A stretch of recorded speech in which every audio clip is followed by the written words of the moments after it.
शुभ प्रभात मित्रों। मैं आपका दोस्त लावेश अग्रवाल आज अपने बचपन के दोस्त हिमांशु के साथ निकल पड़े हैं बागेश्वर एवं अल्मोड़ा की यात्रा के लिए। अभी सुबह के 5 बजे हैं। काफ़ी अंधेरा हो रहा है और ठंड भी हो रखी है। इतनी ठंड में सुबह सुबह निकलना बहुत मुश्किल था, लेकिन हमें आज ही शाम होने से पहले बागेश्वर तक पहुंचना है।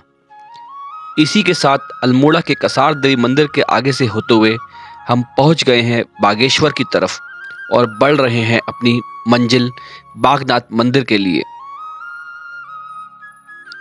रास्ते से ये मनमोहक नज़ारा देखिए। बर्फ से ढका ये हिमालय पर्वत मानो ऐसा लग रहा है जैसे हमारे करीब आता जा रहा हो। पहाड़ों पर घूमने का यही तो आनंद है।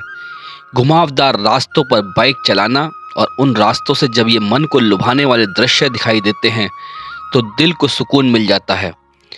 पिछली बार जब अल्मोड़ा तक आए थे तभी लग रहा था बागेश्वर भी जाना चाहिए था। तो चलते हैं बागेश्वर की तरफ और सबसे पहले आज आपको हम करवाएंगे बागनाथ मंदिर के दर्शन और साथ ही बताएंगे बागनाथ मंदिर के बारे में कुछ रहस्य। दोस्तों, सबसे पहले हम आपको करवाते हैं बागनाथ मंदिर के दर्शन और फिर बताते हैं इस मंदिर के बारे में। ये मंदिर एक पौराणिक मंदिर है जो कि भगवान शिव को समर्पित है। उत्तराखंड राज्य के बागेश्वर जिले में स्थित बागनाथ मंदिर जिले का सबसे प्रसिद्ध मंदिर है। इसी कारण बागेश्वर जिले का नाम इसी मंदिर के नाम पर पड़ा है। भगवान शिव के बाग के रूप में इस स्थान में निवास करने से इसे व्याघ्रेश्वर नाम से जाना गया, जो बाद में बागेश्वर हो गया। बहुत पहले भगवान शिव के व्याघ्रेश्वर रूप का प्रतीक देवालय इस जगह पर स्थापित था, जो बाद में एक भव्य मंदिर के रूप में बागनाथ मंदिर बना। कुछ स्रोत से ये भी पता चलता है कि बागनाथ मंदिर 7वीं शताब्दी से ही अस्तित्व में था और वर्तमान नगर शैली का निर्माण 1450 में चंद वंश के शासक लक्ष्मी चंद ने करवाया था। इसके अलावा मंदिर में देखी जाने वाली विभिन्न पत्थर की मूर्तियों में 7वीं शताब्दी ईस्वी से 16वीं शताब्दी ईस्वी तक की हैं। इस तरह की प्रतिमाओं में उमा, महेश्वर, पार्वती, महर्षि मंदनी, त्रिमुखी व चतुर्मुखी शिवलिंग, गणेश, विष्णु, सूर्य आदि की प्रतिमा मौजूद है। बाकी के रहस्य जानते हैं मंदिर के पुजारी जी जोशी जी से। मतलब साल भर करीब हो गया है बागनाथ जो मंदिर धाम धर्मस्थल है, देवभूमि के नाम से जाना जाता है। उत्तराखंड को तो वैसे भी सब लोग देवभूमि उत्तराखंड बोलते हैं। हाँ, देवभूमि। और यहाँ पे तो देवता खुद निवास करते हैं, निवास जैसा करते कि सारी देवताओं का निवास यहीं हुआ। लोग मानते भी बहुत जाते हैं, श्रद्धा भी हुई लोग में। और ये शिव जी का मंदिर है, बागनाथ जी के नाम से जाना जाता है। और क्या नाम कहते हैं, ये काल भैरव जी का है। 450-500 वर्ष इसको हो गए हैं। पूर्वज राजा जनक के टाइम से रहा हुआ है। चंद्रवंशी राजाओं का बनाया हुआ मंदिर है। चंद्रवंशी राजाओं के बनाया हुआ है। बस यही। अच्छा पंडित जी, जो मंदिर की शिल्पी है वो एक सी लगती है, जागेश्वर की भी और बागेश्वर, सारे मंदिर एक से शिल्प में ही बने हुए हैं। हाँ, बिल्कुल एक ही वो है। वो जागेश्वर से नाम से जाना जाता है, ये बागेश्वर के नाम से जाना जाता है। केदारनाथ भी आप गए होंगे, वो भी सेम ही है। हाँ, यही चीज़ पता है। यहाँ की मान्यता क्या है?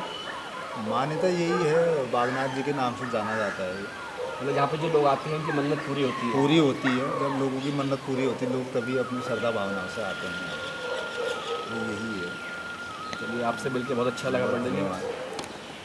नमस्कार पंडित जी, नमस्कार। ये जो है मार्कंड ऋषि की तपोभूमि है। मार्कंड ऋषि जब यहाँ पे तपस्या कर रहे थे तो वशिष्ठ मुनि जी राजा दशरथ जी की वहाँ जब उनकी कोई संतान नहीं हुई तो उस समय वहाँ यज्ञ चल रहा था। तो उस यज्ञ में जो है पानी की वो लेने के लिए यहाँ से सरयू नदी भी जाती है, अयोध्या ही सरयू जाती है।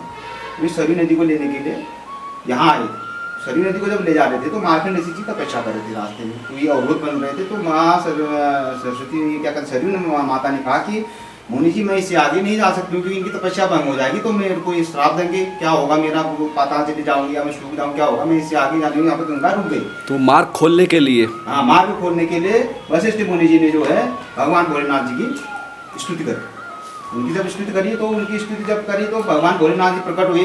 तो उन्होंने कहा अरे मार्कंड ऋषि जी जो है तपस्या कर रहे हैं, इनकी तपस्या को कैसे भंग करा जाए, जिससे कि ये उनका तपस्या भी इनकी पूरी हो जाए। क्योंकि मार्कंड ऋषि जी भगवान भोलेनाथ को प्राप्त करने के लिए तपस्या कर रहे थे और सरयू माता के लिए सरयू रास्ता माता के लिए रास्ता खुल जाए, रास्ता भी वो खुल वहाँ जाए। भी जो है नदी वहाँ अयोध्या भी पहुँच जाए और इनका जो है इनको हम दर्शन भी दे पाएँ। तो उन्होंने जो है भोलेनाथ जी जो है बाघ का रूप धारण करा और माँ पार्वती जी ने गाय का रूप धारण करा। इसीलिए से बागनाथ मंदिर भी कहा इसीलिए जाता इसको है। व्याघ्रेश्वर, इसका नाम इसीलिए बागेश्वर पड़ा, व्याघ्रेश्वर इसीलिए पड़ा। बाद में थोड़ा धीरे धीरे करके संस्कृत में व्याघ्रेश्वर और अब बागेश्वर हो गया। तो जब शेर जो है गाय का शिकार करने के लिए पीछे पड़ा तो गाय माता जो है रंभाने लगी, तो मार्कंडेय मुनि जी का ध्यान भंग हुआ। बोले क्या हो रहा है मेरे साथ, क्योंकि हमारे हिंदू धर्म में गाय का बहुत बड़ा महत्व है, माता मानते हैं। तो उन्होंने कहा ये तो मेरे सामने जो है गाय की हत्या हो रही है, तो इसको बचाना चाहिए। तो इसको पीछे भाग के यहाँ पे आए, तो यहाँ पे माता पार्वती ने, सरयू माता को अपना मार्ग मिल गया। मार्ग मिल गया। सरयू माता अपने स्थान को चली गई, शिव जी ने और माँ पार्वती ने उनको दर्शन दिए, इसलिए यहाँ का नाम। जैसा कि हमने आपको दिखाया, ये बागेश्वर मंदिर था जो कि उत्तराखंड जिले के बागेश्वर जिले में स्थित है। इसे बागनाथ मंदिर भी बोला जाता है। अब हम आपको पीछे दिखा रहे हैं, ये सरयू और गोमती नदी का संगम है।